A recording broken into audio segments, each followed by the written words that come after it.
Menjelang pelaksanaan Musyawarah Provinsi Kamar Dagang dan Industri Kadin Provinsi Jawa Barat pada pertengahan Oktober mendatang, Cucu Sutara dibanjiri dukungan dari sejumlah pengurus di kota dan kabupaten se-Jawa Barat. Hal itu terlihat pada saat penyerahan formulir pendaftaran calon Ketua Umum Kadin Jawa Barat pada 7 Oktober 2024 di Bandung.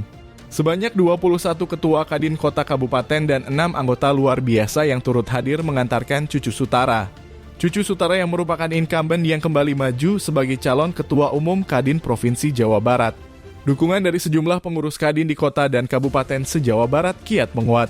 Salah satunya dukungan tersebut datang dari Kadin Parahyangan Timur yang terdiri dari Kabupaten Pangandaran, Kota Tasik, Kabupaten Tasik, Kota Banjar, Kabupaten Garut, dan Kabupaten Ciamis.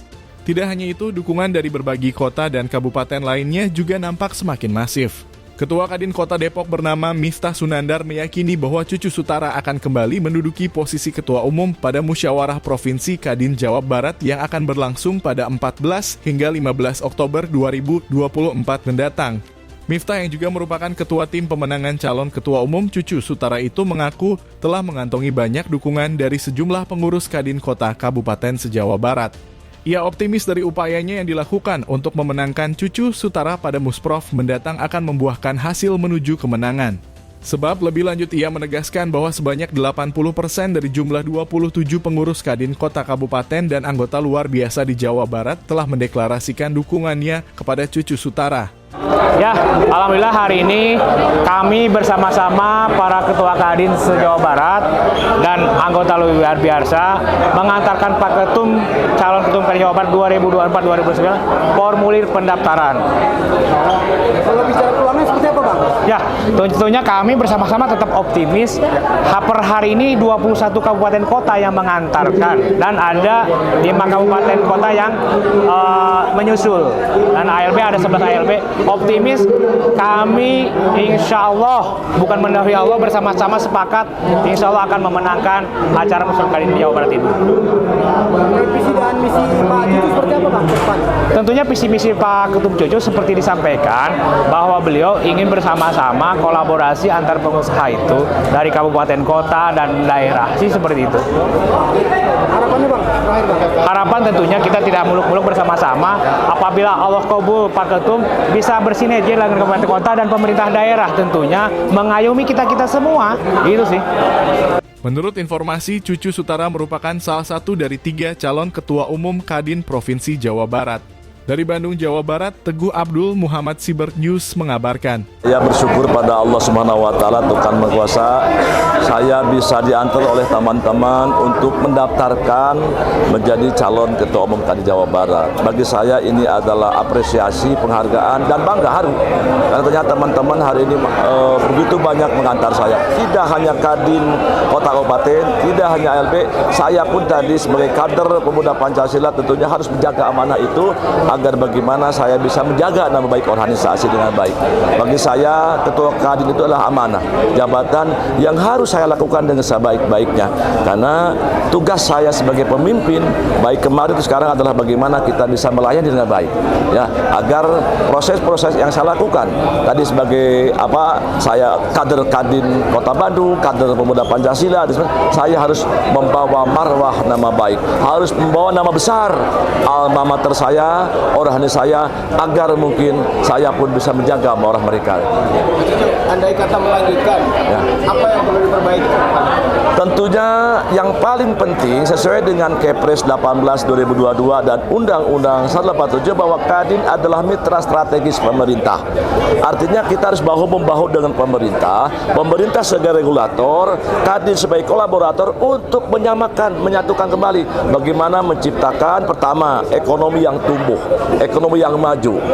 Di kita banyak investasi besar-besaran, tapi kita tahu hari ini pengangguran terbanyak di Jawa Barat, kemiskinan terbanyak di Jawa Barat. Berarti otomatis ini kita hadapi secara global. Hari ini ada perubahan, baik itu geopolitik atau geostrategi dengan adanya digitalisasi, otomatisasi, sehingga saya ke depan harus bagaimana menciptakan wirausaha baru agar mereka punya penghasilan sendiri. Bayangkan angkatan kerja di mana-mana sekarang, SDM SMA, perguruan tinggi semua berharap bekerja. Tapi sekarang otomatisasi. Dulu contoh tol ya, jalan tol. Dulu jalan tol kan pakai orang, sekarang sudah tap. Termasuk bank semuanya. Nah, hari ini saya akan berpikir membawa mereka menjadi wirausaha baru agar pendapatan ekonomi meningkat. Persoalannya kalau terjadi sekarang pengangguran di mana-mana ya, PHK di mana-mana akan menjadi persoalan bersama. Mungkin akan terjadi kriminalitas, terjadi intoleran. Ini tugas kita bersama, termasuk kemitraan Kadin dengan dunia usaha yang lain, asosiasi termasuk dengan ormas. Kita harus sama-sama bahu-membahu membangun ekonomi Jawa Barat. Ada Pemuda Pancasila, ada BBC, ada KBRI Polri, ada AMS ya. Itu semua juga menjadi mitra kita, mitra strategis untuk membangun kebersamaan dalam bidang usaha. Intinya adalah kita kuat kalau kita bersatu. Bersama pasti bisa. Dan harus yakin bahwa ekonomi adalah tulang punggung dari bangsa kita ini. Terakhir, harapan dan langkah ke depannya nanti kayak gimana, Pak? Saya harapkan bahwa konsolidasi organisasi internal kaitan dengan tugas, fungsi, dan Kadin. Bayangkan Kadin ini dilahirkan dengan Undang-Undang 187. ADRT-nya pun disahkan oleh keputusan Presiden. Ada tugas yang maha agung, maha bagus lah ya, artinya luar biasa. Pertama di bidang perekonomian, dalam arti luas, baik itu perindustrian, perdagangan, investasi, jasa, dan sumber daya manusia. Harapan itu kita ingin hari ini pun kita tekadkan bahwa Kadin solid untuk mewujudkan Indonesia Emas 2045. Kita akan dukung pemerintah semaksimal mungkin dan kita akan jadi mitra pemerintah yang baik. Itu kira-kira sehingga ekonomi tumbuh, ya ekonomi maju dan Indonesia wujud ya menjadi 2045 Indonesia Emas. Apa yang diunggulkan dari program ADU Bang ke depan?